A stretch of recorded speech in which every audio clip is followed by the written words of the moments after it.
আমাদের দেশের মধ্যে ডাকাতি আরম্ভ হয় রমজান মাস আসলে। মেয়েদের বিয়া দিছেন, আপনি মেয়ে বিয়া দিছেন, মেয়ে বিয়া দিলে ওই দামান যে হয়েছে সে আরও ডাকাইতে গেছে। সে কিভাবে ডাকাতি করে? এখন বিবাহ যদি প্রথম বিবাহ হয়েছে তাহলে প্রথম রোজার মধ্যে তাকে মিষ্টি মুখ করাইতে হয়, মিষ্টি মুখ করাইতে হয়, তার বাড়িতে মিষ্টি ফাটাইতে হবে। সে প্রথম রোজা ভাঙবে আপনার মিষ্টি দিয়া, তারপরে একটা খেজুরও নাই, রোজা ভাঙবার ব্যবস্থা নাই, আপনার মিষ্টি খাইয়া সে রোজা ভাঙবে। তাই প্রথম রোজা ভাঙাইতে হবে, ইফতার করানো দামানকে। এটা সামাজিকভাবে ওয়াজিব, সামাজিকভাবে শরীয়তে ওয়াজিব বানাইছে না, সামাজিকভাবে এটা ওয়াজিব। না দিলে পুরি জামাইয়ের বাড়ি স্বামীর বাড়ি টিকা মুশকিল হবে।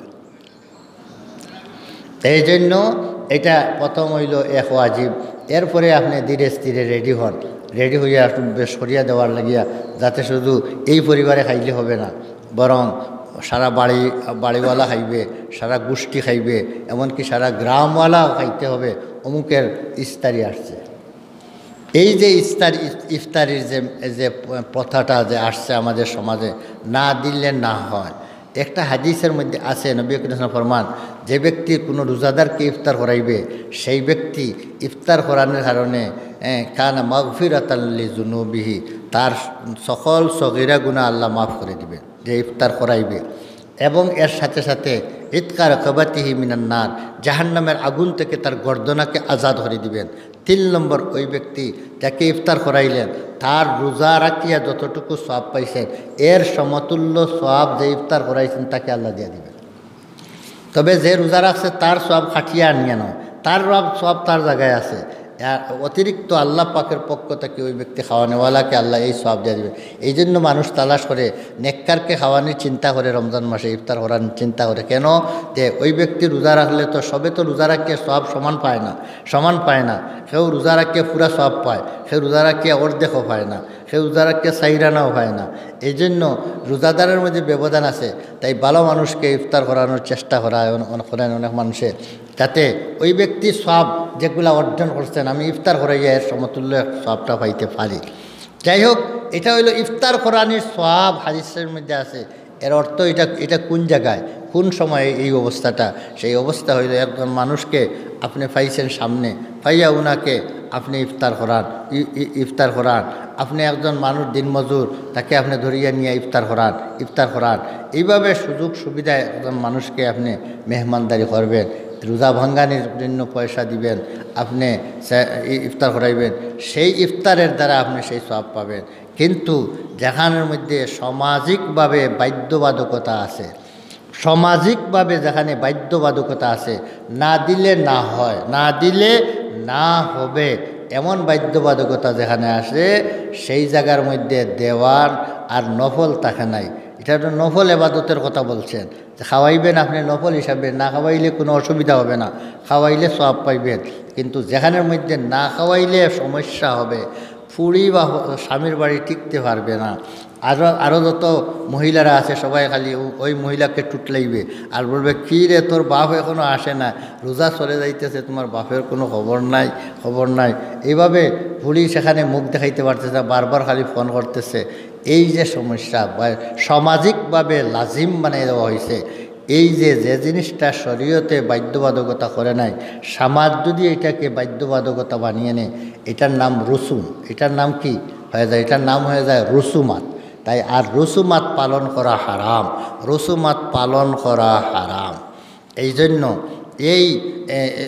এই যে ইফতারির রসুমাত যেটা, এটা পালন করা হারাম। এই ধরনের জবরদস্তি করিয়া যেগুলা খাইবেন, এগুলা আসলে আমি বলি এটা বদ্র ডাকাতি। ডাকাইত অস্ত্র লইয়া আপনার বুকুর উপরে দাঁড়াইয়া বলে টেকা না দিলে পিস্তল দিয়ে মারি দিব, তখন আপনার জানের বয়ে আপনি দেন। আর আপনার মেয়ের বাড়ি যে আপনি কয়েক হাজার টাকা খরচিয়া নিয়ে ইফতারি দিছেন, সেটা হইল ইজ্জতের ডরে, না দিলে ইজ্জত যাবে। এতে আপনি নিজের ঘরে থাকলে তো দিছেন টেকা, না হইলে খরচ করিয়া হোক, এমনকি কোনো মানুষ শুধু টেকা নিয়েও তার ফুলির বাড়ি নিয়ে মেয়ের বাড়ি নিয়ে ইফতারি দিতেছে। এই যে বাধ্যবাধকতা এটা শরীয়তের দৃষ্টিতে বিলকুল অন্যায় আচরণ। এটা শহরে মওয়াসাত। এখন অন্যের দুঃখ বোঝার দরকার। এই মাসটা দুঃখ দেওয়ার মাস নয়। এখন কন্যার বাপর বাড়ির দুঃখ দেওয়া হয়, যারা বিয়া করছেন তারা দুঃখ দেন। এখানে দামান্দ্রা ডাকাইত হয়ে যায়।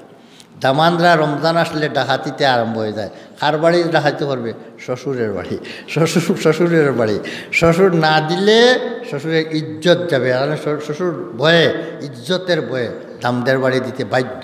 ফুড়ি যদি 5 জন থাকেতে উনার 12টা বাজতেছে এমনি। এই ফুড়ির বাড়ি আপনার 10,000 টাকার, সেই ফুড়ির বাড়ি 10,000 টাকার, এইভাবে লিয়ে যাইতে যাইতে 12টা বাজতেছে। এইদিকে সেহরি খাওয়ার পয়সা নেই। আর মেয়ের বাড়ি কিন্তু না দিলে ইজ্জত যায়।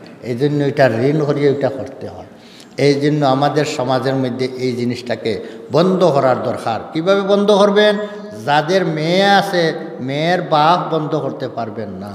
মেয়ের বাপ না দিলে ফুড়ি টিকবে না। এই জন্য সে বলবে আল্লাহ যা করুন করবা বাদে, পরে এখন আগে ফুড়িকে আটকায়, মেয়েটার ইজ্জত রক্ষা করে। এই জন্য সে কোনো দিকে চাইবে না। সে নিজের মেয়েকে রক্ষা করার জন্য সে হালাল হারাম চিন্তা না করিয়া দিতে বাধ্য হয়ে যাইবে। কিন্তু আপনি বন্ধ করতে পারবেন, যিনি দামান হয়েছেন আপনি বন্ধ করতে পারবেন।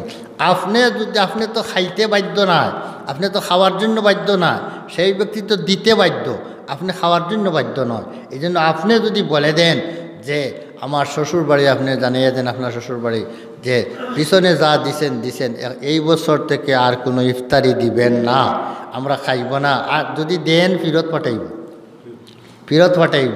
বলেন তো এই ধরনের একবার যদি আপনি ফেরত পাঠাই দেন আর জীবনে দিতেও সাহস করবে না। আরও বেইজ্জত হওয়ার জন্য বলে দিয়া আরও বেইজ্জতি হওয়া ছিল ওরা। এই জন্য আপনারা কঠোর হইতে হবে। যারা দামান হয়ে গেছেন আপনারা কঠোর যদি হয়ে যান, এই রুসুমটা বন্ধ হয়ে যাবে, সহজে বন্ধ হয়ে যাবে। আল্লাহ আপনাকে ইফতার করবেন না, শ্বশুর বাড়ির মিষ্টি না পাইলে আপনার ইফতার খাওয়া চলবে না, এমন তো নয়। আল্লাহ ব্যবস্থা দিবেন ইনশাল্লাহ।